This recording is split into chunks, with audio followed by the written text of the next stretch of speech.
First, a few premises, actually. If God is, we know by now, then God is love. God, who is mystery, beyond words, beyond thoughts, beyond images. The one who is the beginning and the end of it all. The least wrong thing we can say about this mystery that is God is that God is love. And love is always making its way into matter, into everything that is. It came out of love, and it is filled with love. God is always making its way into matter to transform it.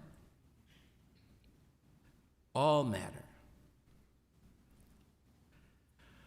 Once upon a time, love made its way into a life named Jesus, Jesus of Nazareth.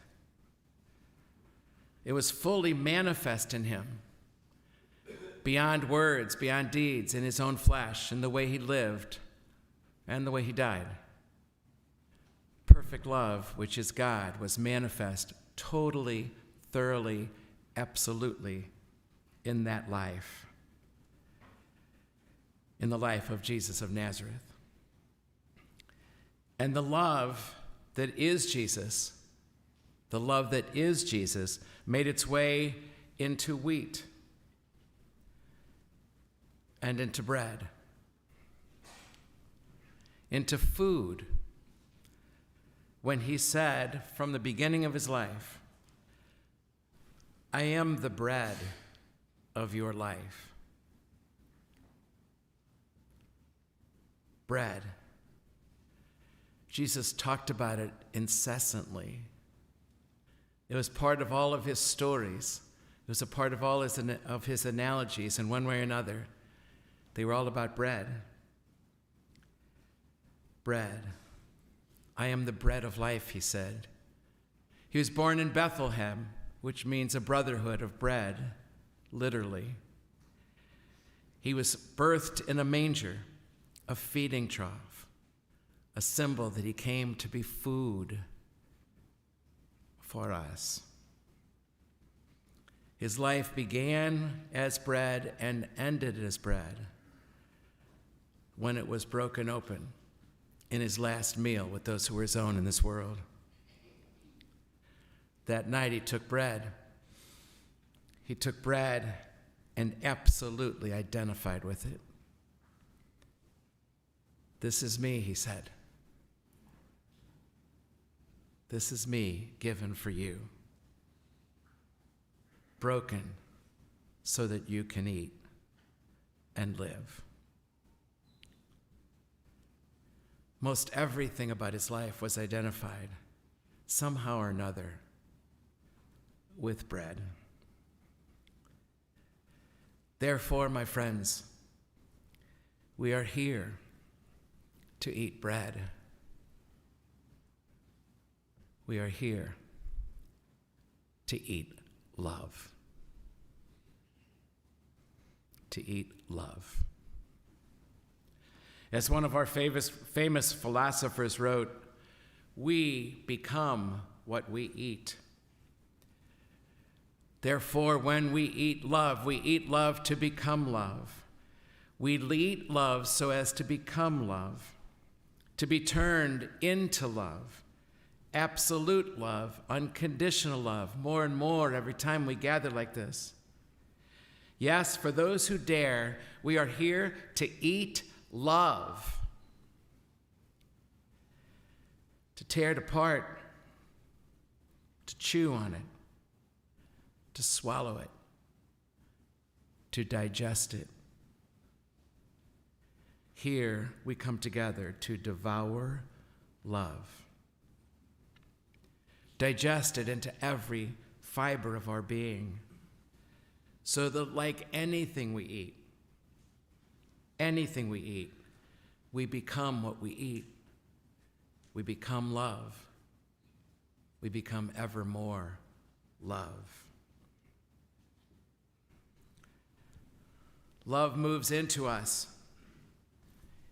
Love moves through us. And love moves out of us freely. Here we eat love because we need the nourishment, just like we do of bread. And the world desperately needs us to come alive, to become the love we eat.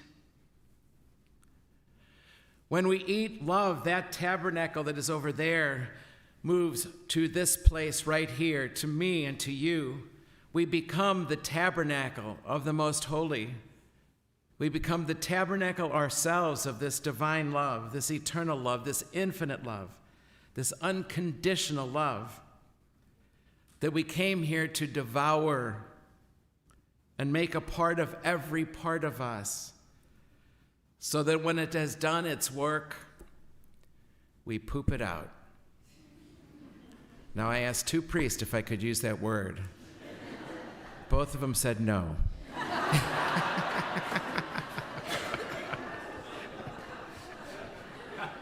So let me change it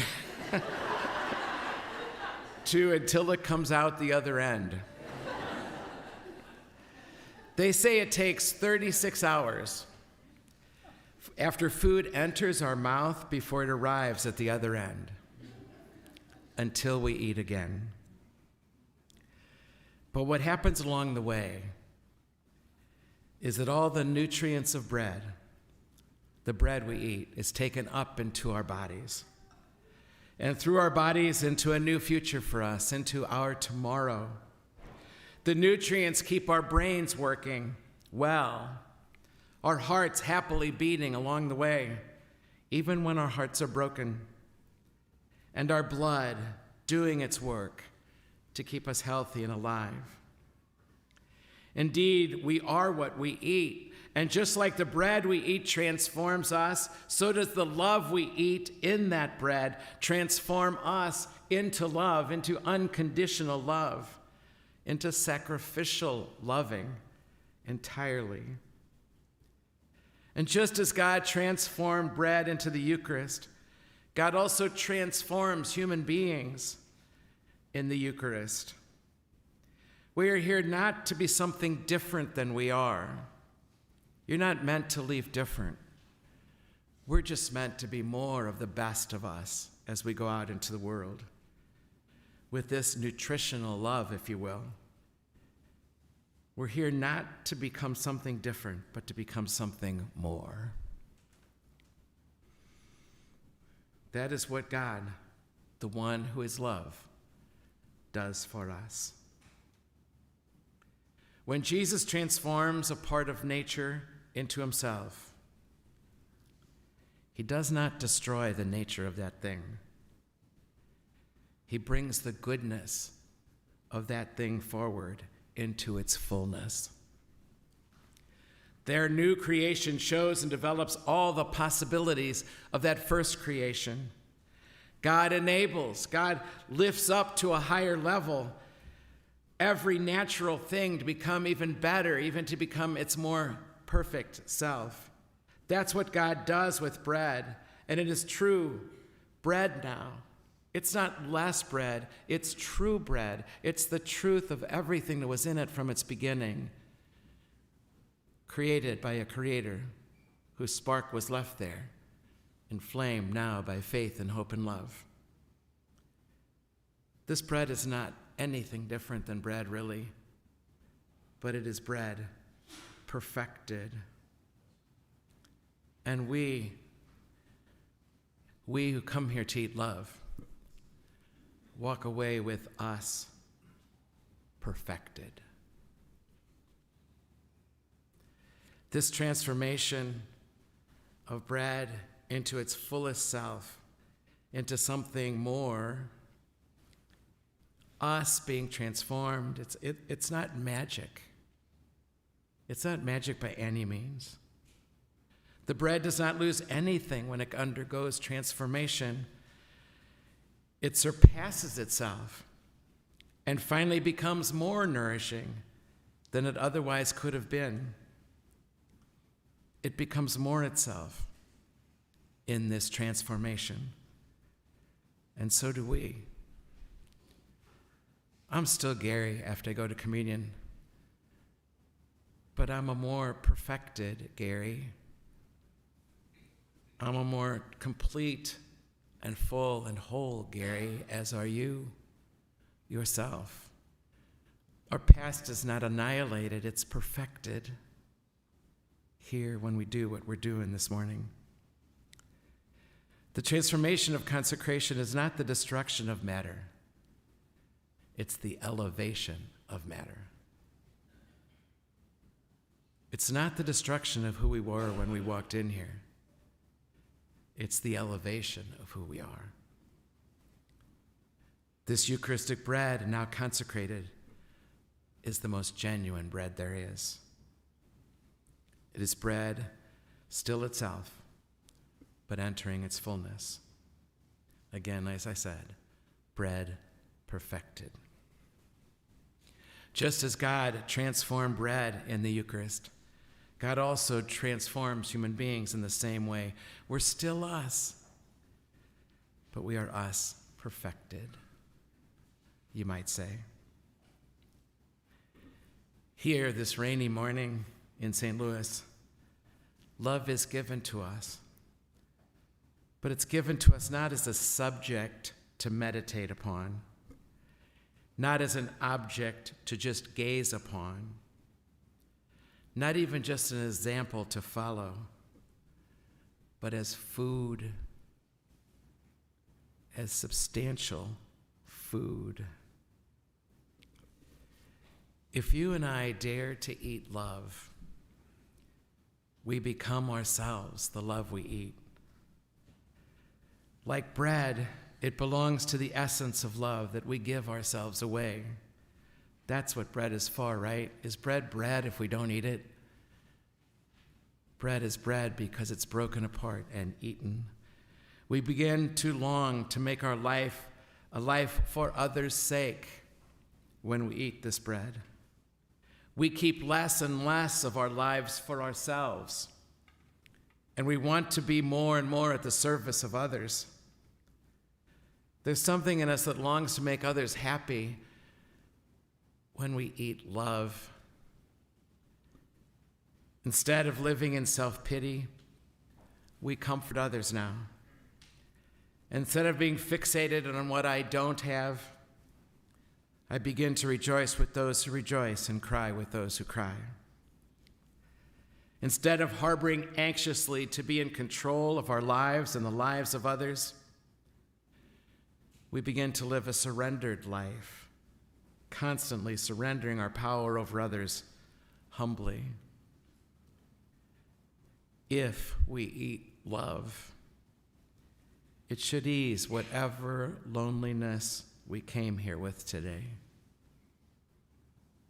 Ease it some, because it makes clear and it makes real that the love we need most is inside of us now in this communion. Eating love liberates us from our deepest loneliness. We are here to eat love. I've never said that out loud before, but it's just the truth. We're here to eat love, to chew on love, to swallow love, unconditional love, self-sacrificing love, because it's true that here we become what we eat. Yes, we are here to eat love, and I hope to God you're hungry.